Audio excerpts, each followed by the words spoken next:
folks, welcome to Get Woke, Not Vote. I'm Roland Martin, host of Roland Martin Unfiltered. We're having, of course, great conversations, trying to get you focused on not only voting, but also the importance of public policy. There are very few people today who are as unfiltered as I am, and I think my next guest certainly can qualify for that.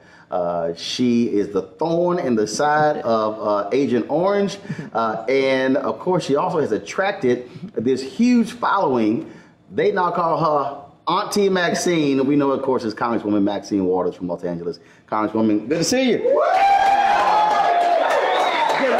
to be here with you, and I'm so happy to hear about this program you're doing. One of the things that it still is very interesting, because I remember when millennials sort of became of age, and all these companies were saying, "Oh my goodness, we got to go out and we got to hire somebody who's 25, who's 26, and oh, if you're over 35, you can't relate to a millennial." That's right. Yet since the 2016 election, you got these folks who are 15 and 17 and 19 and 20, retweeting you, walking around, reclaiming that My Time t-shirts.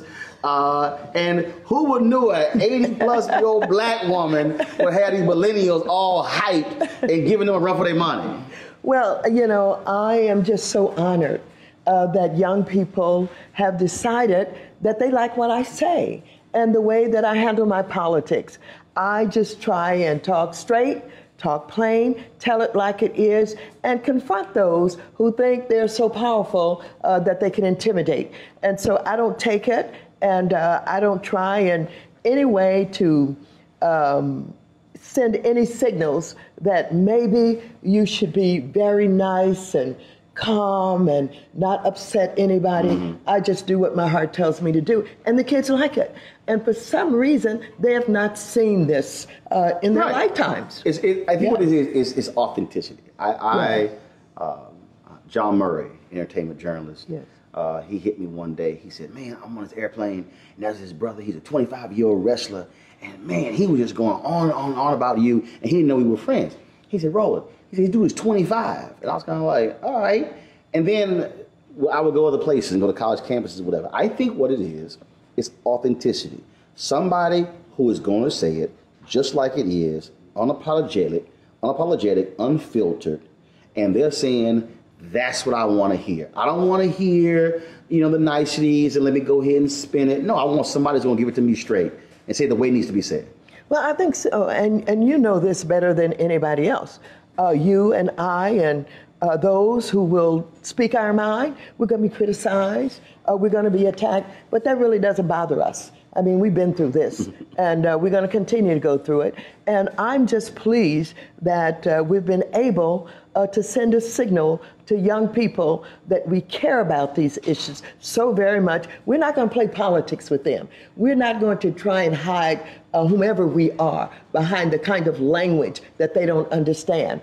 And so because of that, this authenticity that you're talking about is helping us to realize a whole new era and a whole new time of possibilities for young people to participate. I think it's also important to let them know that you got to fight.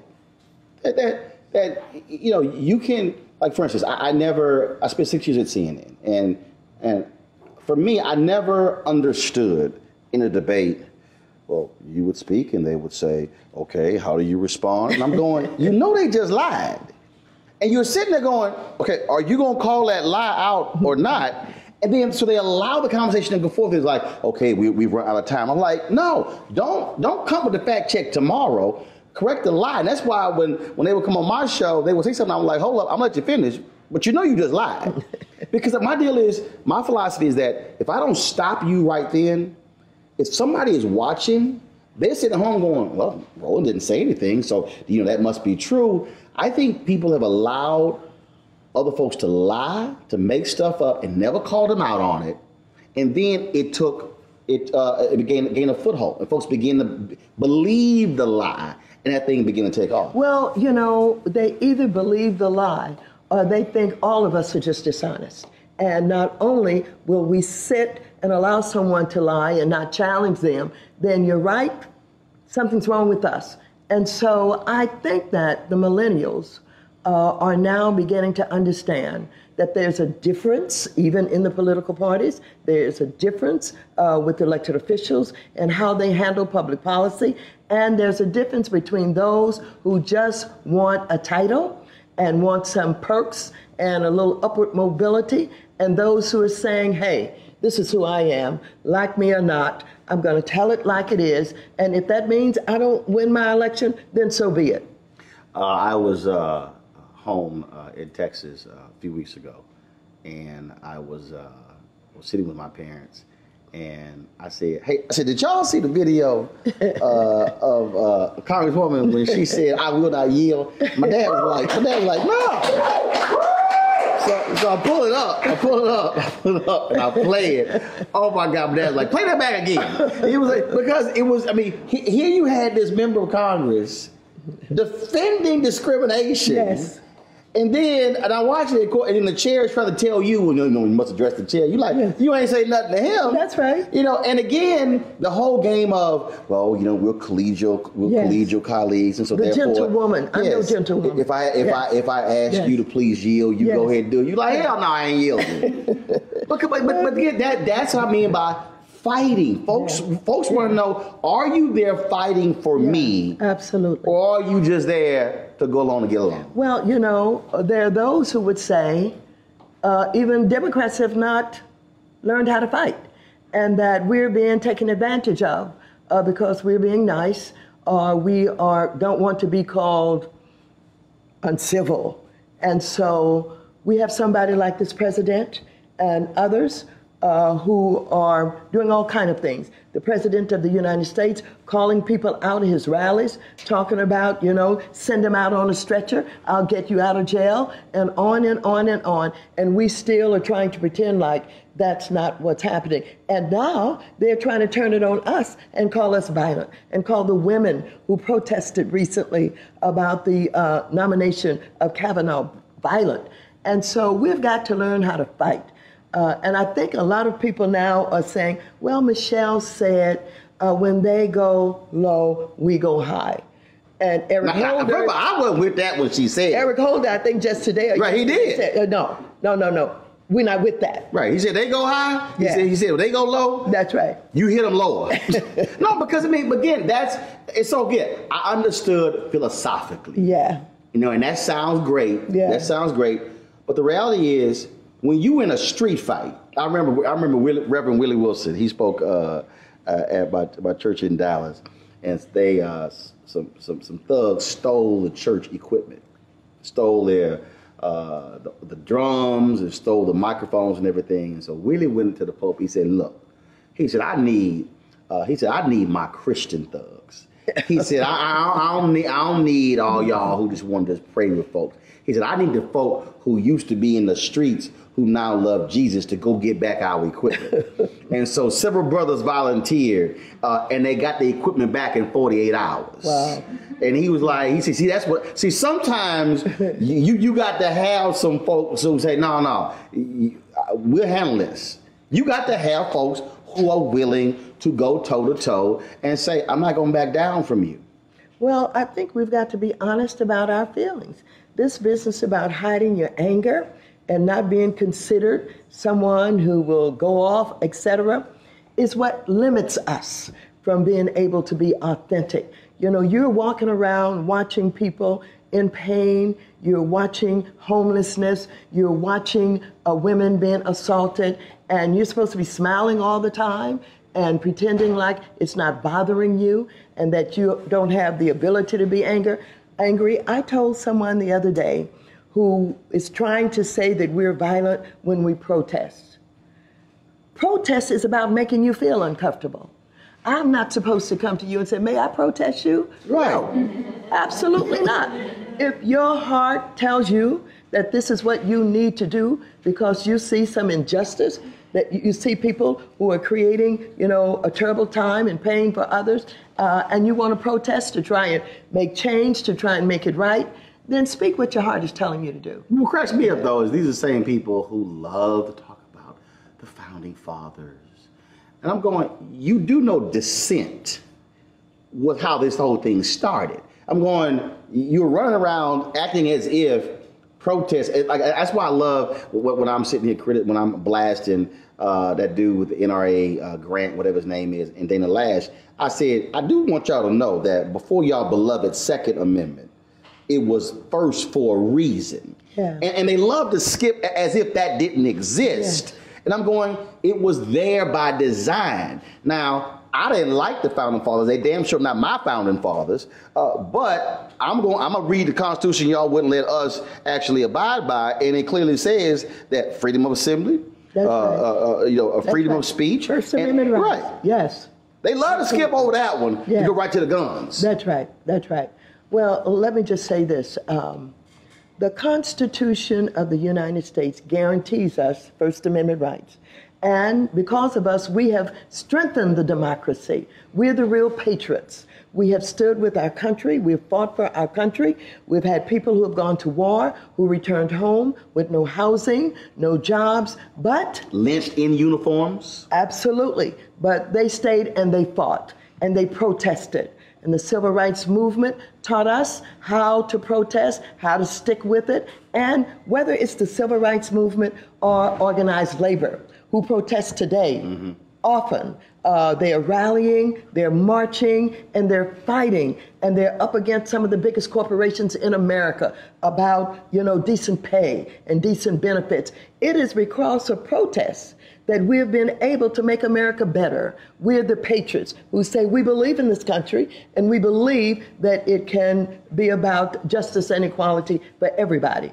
And we can't back up from that. Right. We can't allow anybody to intimidate us and call us violent and talk about somehow we are approaching the establishment in a terrible way. We can't allow them to take away our right to protest.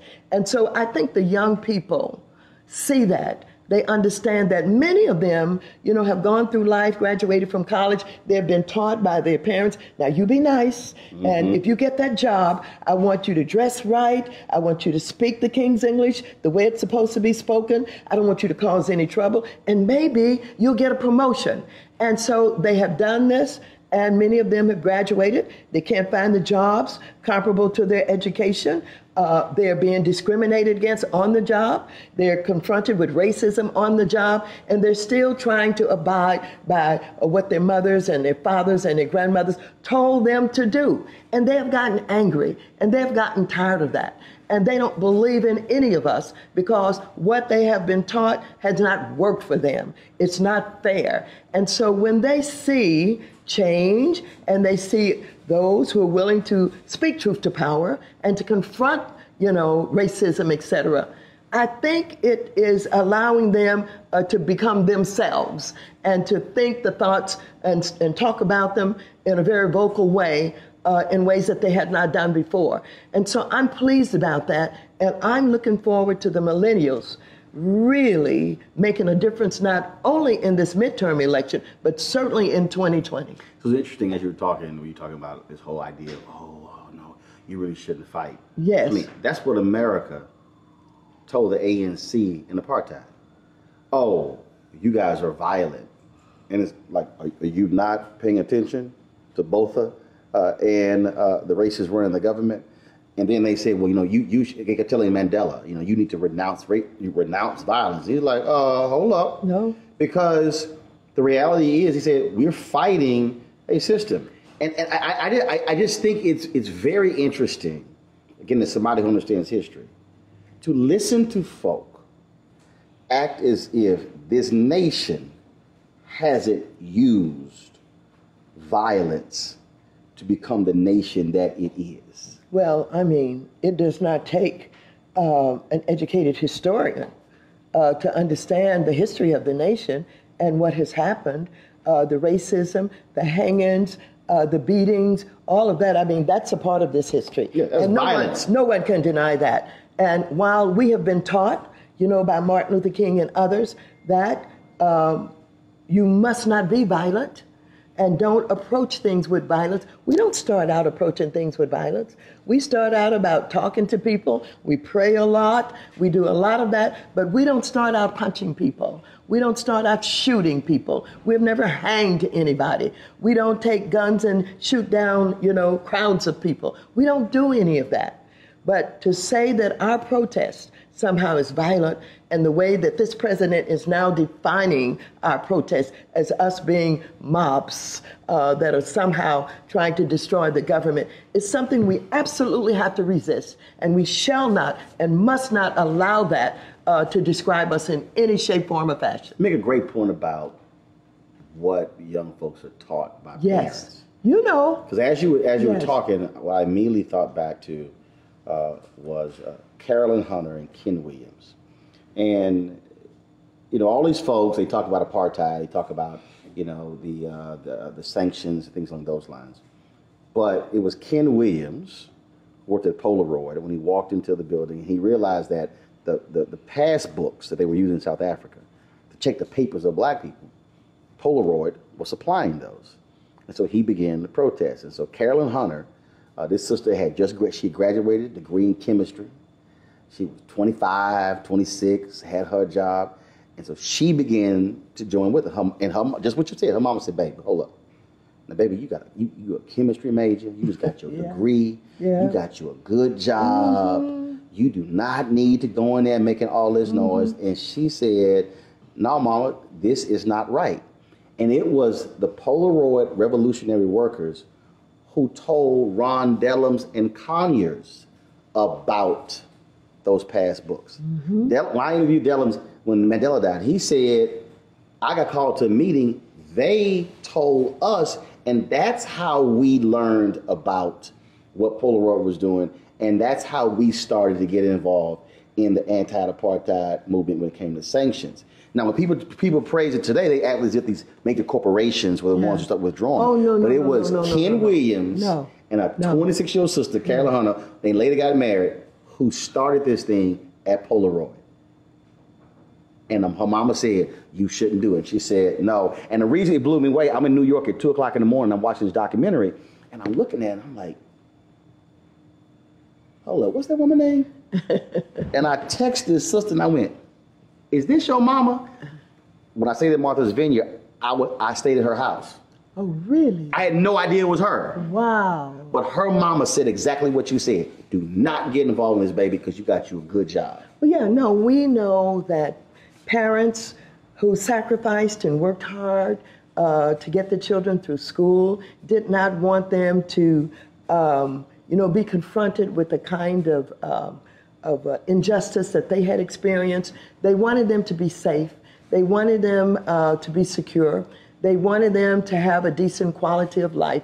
And they thought the way to do that is to counsel them how to be nice, how not to make other people angry, how not to make other people dismiss you or undermine you.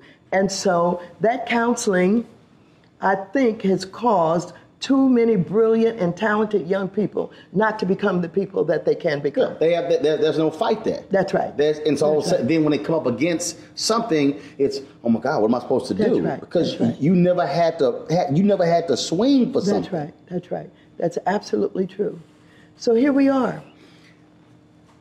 I want you to tell this story because I know it. Yes. But the people watching don't know it, because this is also talks about how you got to fight even against your own. Yes. So in 2009, I believe, so I get a phone call at 10 o'clock at night on a Thursday night, and it's the White House, senior official in the Obama administration. Hey, Roland, we just had this really contentious meeting with Congressional Black Caucus over this House Financial Services Reform Bill. And look, we just can't go along with all the CBC is talking about. Are you going to be discussing this on the radio tomorrow? I don't know what the hell he's talking about. But I go, I ain't going to talk about it tomorrow. I said, but we're going to discuss it on the show on Monday. So I'm just sitting there listening. And so then he begins to talk about it. And he was talking about the effort you, Congressman Gregory Meeks, led when it came to that $4 billion for those officers of minority lending. And then when y'all withheld y'all votes in the committee, because you said, no, that money's coming to us. And then, of course, when it passed, they tried to pull it out of the Senate. it kills me when people say, oh, I don't see what the CBC is doing. And I actually had black people who said, I would have rather the CBC not fought Obama on that and we not get the $4 billion. I said, yo, that's $4 billion we're talking about. And so even when you talk about fighting your own party members or an African-American president, there were folks who were saying, oh, y'all, you shouldn't do that. You were in the middle of that, and the White House was not happy with you and the CBC members on that committee because y'all like, no, we need this money. Well, I and others on the Financial Services Committee on that particular issue had been meeting at my home in Washington, D.C. on a constant basis leading up to the vote. And basically, what we had was an attempt by those who were in power to say that we could not demand that money because that would not happen. It could not happen. That the Republicans were not going to go along with it, and it would make us look bad, et cetera, et cetera, et cetera. And so you're absolutely right. We left the meeting and we went into a back room. And in the back room, that's when a number of individuals were sent from the White House to come and help us to understand why we had to go along and go back into the committee and just understand that we didn't have the votes. Well, it got pretty nasty back there. And you're absolutely right. It is not always just about party. It's not always just about the tradition and way things are normally done. It's about whether or not you feel deeply about whether or not it's right or wrong. And I want to tell you, as you know, we're struggling all the time to come up with the resources that are needed to deal with many of the intractable problems that we are confronted with in our communities. And so sometimes we have to fight. We have to get a little nasty. We have to demand, no matter who it is we're dealing with. And I think what you're referring to is one of those occasions. And they were not happy. I mean, they were really upset. But what got me was black folks. I was moderating a panel at CBC AOC, and a brother literally stood up. It was Congresswoman Terry Sewell's panel, and he said, I would rather not get the billions of dollars than to embarrass the black president. I said, you lost your damn mind. and I believe I said, you lost your damn mind. Because here's what I believe what happened. I believe we were so enamored with the first black president, we forgot he was the 44th. We were focused on the first and not the 44th. And I kept saying, look, if you're going to ask the previous 43 to make demands, you better make demands of the 44th, like you're going to make demands of the 45th and the 46th. And that was just, it was stunning to me to watch folks literally mad at you and Meeks and others saying, how dare you do that? I'm going, that's their job. Let me just say this, because you know that many folks in our community, and particularly, older folk, they were so thrilled and happy to see a black man become the president of the United States of America. They thought they would never, ever see that in their lifetime. And for them, everything that they had fought for, everything they had worked for, now could be realized in this individual. And they were so proud of him. I got that. Mm-hmm. I got Me too. that. And I know that people were willing to put aside any thoughts that they may have that they thought perhaps he was not absolutely correct and maybe in what he was doing. Maybe they thought maybe he wasn't doing enough, but they were willing to put that aside if they had those kind of thoughts. And so that's okay. I get that. And I understand that kind of pride right. In the fact that this black man was the president of the United States. But for those of us who were fortunate enough to be socialized and reared in such a way that we were allowed to be ourselves, and we, felt pretty confident that we had a right to be treated fairly, to get the kind of resources that many others were getting from government, particularly as related to the big energy program that was going on at that time. We knew that we had to do what we had to do. And so the Financial Services Committee, as you know, at that time, for the first time, had the largest number of African Americans that ever served on that committee. I think it was like 10. And so we used our power. And so Barney Frank was the chair at that time. Mm-hmm. So we would not come out of the back room with the fight. So Barney Frank went and begged a Republican, please, I'll owe you one. I'll do whatever, but please, let's get this over with, because they're not coming out. They're not going to come back and participate. So he was able to swing one vote, and then we came out. They gave us the majority, and we were able to get the program that basically put resources into communities to rehab those houses that had been boarded up because of the 2008 recession that had been caused by Wall Street as they came out with those exotic products, getting people to sign on the dotted line for mortgages they really could not afford. And so that's but one instance of the kind of work you have to do sometime to go against even those who you share the same party with. I want you to explain that, because when folks are out here saying, look, I'm not trying to vote because I don't see with them Black Caucus people, they ain't doing nothing. They're not accomplishing anything. The reality is, as somebody who has covered City Hall, who's covered county government, who's covered multiple cities, and also what happens in Congress, there are things that you do, the things that you're able to affect, that most people will never ever see, never ever hear about. Literally, it could be the removal of a sentence in a bill that could alter it in a way. It's stuff like that that happens that's hard to articulate to people when they say, well, I'm not wasting my time voting for her or voting for him because I just don't see what they've accomplished for our community. Well, it's very difficult to really educate the public on, how Congress really works and how legislation is developed. You will see a piece of legislation with a couple of names on it as co-authors, but that legislation has gone through a process where there may be 50 or 60 amendments on it.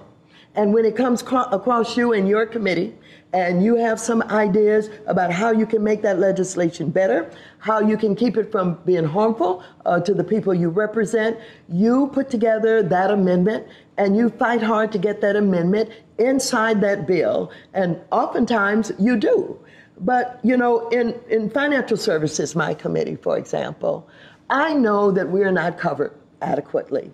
I know that there are a few newspapers, for example, that focus on financial services issues, who may write something about it, but the average media does not get it. Yep. And our newspapers at home don't get it, because we're talking about everything from derivatives, to the Volcker rule, and that's not sexy. And people don't get that. But, when you have something like the Volcker rule, what you're talking about is keeping these banks from taking the money that's deposited in them by the average worker and going out and gambling with it and trading, as these big banks do. You are working oftentimes on issues that deal with, Wells Fargo, for example, to stop them from taking out accounts in individuals' names that don't even know that they're creating these accounts, where they're trying to make their bank look as if it's growing so that they'll get a lot more investments in it. So whether we're talking about dealing with the fraud that's perpetrated on the average person by some of the biggest banks and financial institutions in this country, or we're talking about the fiduciary rule that will stop, investment advisors from taking advantage of the average person who wants to get some advice on their investments, and instead of them directing them what's in their best interest, they're only looking for what's in their best interest and how much money they're going to make if they get you to invest in a certain product. That's not written about, and it's not going to be written about, but we just have to do the work that needs to be done to protect people that need to be protected. And so you're absolutely right. The legislative process is complicated and it's very difficult. The Black Caucus does a lot of work in every committee that we serve on, whether it is, my Financial Services Committee, or whether it's Benny Thompson with Homeland Security, or whether it is, Cummings sitting on the Oversight Committee. We are constantly in battle trying to, formulate legislation that will not harm not only our communities, but many other communities. We are on the case, and we know that we get criticized because all people see oftentimes is what the media will let them see. They might come to me, and they want me to talk about slavery. And I said, no, I'm not talking about that today. I'm talking about the banks. Right. And I'm talking about Wall Street. Well, they don't want to hear that. Right. You know what I'm saying? And so you get defined based on what the media will allow you to say and do in the way that they present you. So thank God for Black media. Thank God for these little newspapers that are in our communities, because we do get a chance to at least talk about some of these issues. You recall the first election you voted in? No, but I voted when I turned 18. Yes. What did that feel like? But also, was that something that was ingrained in you? So when you turn 18, you voting. Because there are a lot of people who are growing up, and that's just not a part of their family life. That's just not what they do. Well, it was interesting the way local politics worked back in the day when I was coming up. You had a local committee person who was responsible for a certain area. And I came from a huge family. I have 12 brothers and sisters, and we had very little. But your local committee person was the one that you went to say, look, we need some coal in this house. Because we had burning, coals that burned actual lumps of coal. And so they would help you to get coal delivered to your house. If it was in summertime, it might be ice, or it may be other things that they helped, poor people with, the average family with. And so that's how I saw politics. Politics is about, people who are in the political arena helping folks. Now, that was a very, very, limited way, but it was about helping folks. And so I've always seen politics as a way by which you could help the least of these. And then, of course, I really believed in the Constitution that was taught to us. I really believed in the 3 branches of government. I thought it was exciting when I was in school, learning about how government was supposed to work. And then in our school, we had, different clubs, the Human Relations Club, and this club and that club. And so I basically had the opportunity to be around people and family that in their own way was involved in politics and government. And so I was kind of reared on all of that. And I looked forward to voting. And I liked the idea of the debates and, people talking about, what they care about, that kind of thing. My mother talked politics a lot. She was very limited. She was uneducated. And I can recall when I disagreed with her, when she said she was going to vote for Eisenhower because he brought our boys home. That's what they used to say. They brought our boys home from the war. So she was going to, well, he was a Republican. And I thought, you can't do that. But she really believed that that's why he should be voted for. So I had the opportunity to engage at a very young age, not only with my mother, but kind of others around us who would sit around and talk politics. They talked it in their own language, in their own way, but you got a chance to listen, and I was interested, and I patterned myself after some of them, yeah. So how does it make you feel when you encounter somebody who says, this is a waste of my time? This means nothing. It is not going to change anything. Well, I have to tell you, it's very hurtful. I can recall walking precincts, and I do still walk precincts and knock on doors, not only for myself, but in different campaigns that I'm working in. And I can recall knocking on a door in the city of Inglewood, which is now part of my district. And the young lady who answered the door was unkind. And she says, I don't vote.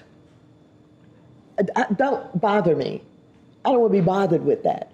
And I can remember how hurt I felt thinking about what we do and, you know, how we're in a constant struggle to provide for, you know, to work in the best interests of people. Now, here's what I finally discovered. In talking with her and some others, you know, after that, they don't see the connection between you know, clean water and what you do. They don't see the connection between what you do and what we're doing now, even about climate change. Right. They don't see the connection between welfare even. You know, even though welfare has changed an awful lot, they don't know that somebody makes that happen. You know, as a matter of fact, I remember one lady said, well, that's the way it's supposed to be. No, that is not the way it's supposed to be. That is the way people make it because they work for it, whatever it is. But much of what goes on, when we talk about safety and security and all of that, and why cars, you know, are not killing us with the emissions that are coming from, you know, automobiles, they don't oftentimes know that's because people fought to make sure the air was cleaner and that these emissions were not coming out of, you know, the back of these cars and causing us harm. They just don't know that, and we still have not found a way to talk to the masses long enough, and in a way that we can help them to understand what we do. We have lots of television, Right. But it is wasted. Lots of information, but Nothingness, basically. But education, for the most part, does not come from the greatest media that we have, you know. just a couple more questions. Yeah. When you think about the fact that 2043, we are going to be a nation that's majority people of color. I've really focused on this a lot, on television, on radio, in my speeches. That my focus is trying to prepare us to have demographic power while also having educational, economic power at the same time. Because there's nothing worse than having demographic numbers, but then you still don't have that economic power, that political power, and education power. Well, you know, you and I think most people know and understand that education is what we've got to impress on all of our people. We've got to help people to understand that if you want a decent quality of life, if you want the kind of quality of life where you're not having to worry about your food and your nutrition and, you know, being able to pay your bills or buy a house, then you've got to become educated. The more education you have, the larger the paycheck is. And of course, we've got to be involved in entrepreneurship, taking the talent that we have to create businesses. And there's a lot of opportunity for that. And we know that we have a lot of smart young people. But one of the things I want to concentrate on in financial services is opening up access to capital, Right. to be able to have startups and to be able to expand small businesses. We've been cut off from the opportunity to have access to capitals because banks have just discriminated against us. Yep. They will not lend us the money. They will not take the chance, no matter oftentimes how smart you are, how talented you are, and sometimes you can have a business where you have contracts that are lined up, that signed on the dotted line for you to produce a good or service. And there are others who can take the contracts to the bank Yep. and show them they're marketable, Yep. and they will lend money on those contracts. But that doesn't happen for us. Which is why Yes. Maynard Jackson was so powerful. That's right. When he said, they got contracts, give them, extend lines of credit. And the bank Yes. said no, and That's he said, right. pull the city money out their banks. Well, you know, you've got to learn to leverage whatever power that you have. And for people who get elected to office and they don't understand or they're not willing to work to leverage that power and influence, they really don't need to be there. As a matter of fact, they're doing a disservice to the people who send them there to represent them. Oftentimes, you've got to figure out exactly what somebody else wants and know what you want, and you have to say one for you and one for me, you know? One for you and one for me. If I don't get mine, you don't get yours. That's how it works. That's how it works. And so we've got to be willing to do that. What's interesting about what we do is this. We have people who come to us from all over the country. I have people who call me. I never heard of them. Right. I don't know anything about them, but they feel confident enough to call me as a ranking member of financial services and ask me to do something or explain to me what they have somebody lobbying for that's in their best interest. I have people that I have represented for years I've never heard from. They don't call, they don't ask for anything. And what we've got to do is have people understand that we're there to represent them and that our offices are open to them. Call us, ask us, tell us what you're trying to do. I don't know how I'm going to do this, but if I am fortunate enough to become the chair of the Financial Services Committee, if we take back the House, I want to sit down and I want to talk with the biggest banks in America about how we're going to create some products directed at millennials. How are we going to create some products that's directed toward small business people? I think we have a lot of folks, we have some ideas about apps and about ways that they can find a niche in the new technology, but they don't know where to go with it. They don't know how to get finance for it, et cetera, et cetera. That's what I want to do. Prior to retiring from office, I want to open up those opportunities because economics is extremely important. If we're to grow our communities, if we're to make sure that we have the resources to invest in stabilizing our communities with the kind of businesses and the kind of ownership, then, we've got to do the work to get it done. You thought about retirement? Of course not. I'm going to be here until I'm 100 years old. So here's the last thing. So I'm asking of every person. I was at the NAACP convention and I moderated a panel. And I've long said that we aren't, the messaging is not, to me, right, trying to get somebody to understand why they should vote. So I challenged them at the convention. I said, all right, you got 30 seconds. You run into a young person, you run into somebody middle age, you run into somebody who's older, that woman you knocked on that door, I'm not voting. So all you got is 30 seconds. They may be trying to grab you while you trying to board a plane. So if you got 30 seconds to tell somebody why they must vote, what do you tell them? Go. There are a lot of folks out here who don't want you to vote. And they're doing everything to keep you from voting because they don't want you to have power. They don't want you to have the money. They don't want you to have the resources to have a decent quality of life. And those are some of the people who are living in the best styles with the most money in this country. So if you don't want to have them continue to tell you what you can't have, you better get out here and vote. That was 22 seconds. Congresswoman Maxine Waters, I appreciate it. Thanks a bunch. I appreciate it. Thank you. Thank you. You want to check out Roland Martin Unfiltered? YouTube.com/Roland S. Martin. And subscribe to our YouTube channel. There's only one daily digital show out here that keeps it black and keep it real. It's Roland Martin Unfiltered. See that name right there? Roland Martin Unfiltered. Like, share, and subscribe to our YouTube channel. That's YouTube.com/Roland S. Martin. And don't forget to turn on your notifications so when we go live, you'll know it.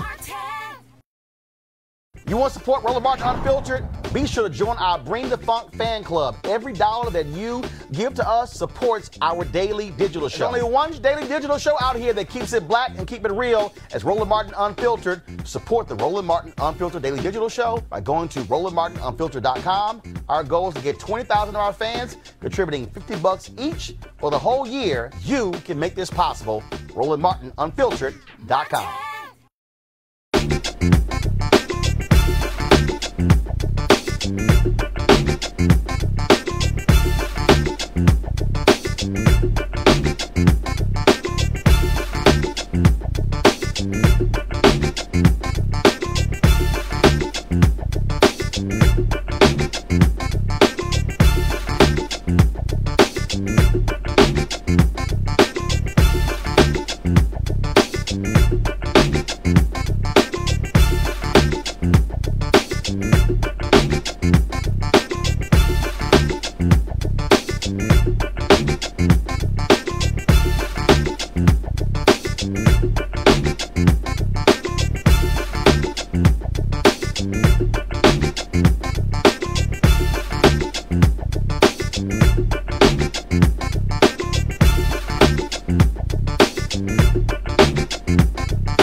Roland Martin Unfiltered, the blackest show on all of digital, cable, and broadcast. Check out our audio podcast. There's only one daily digital show out here that keeps it black and keep it real. It's Roland Martin Unfiltered. Press play.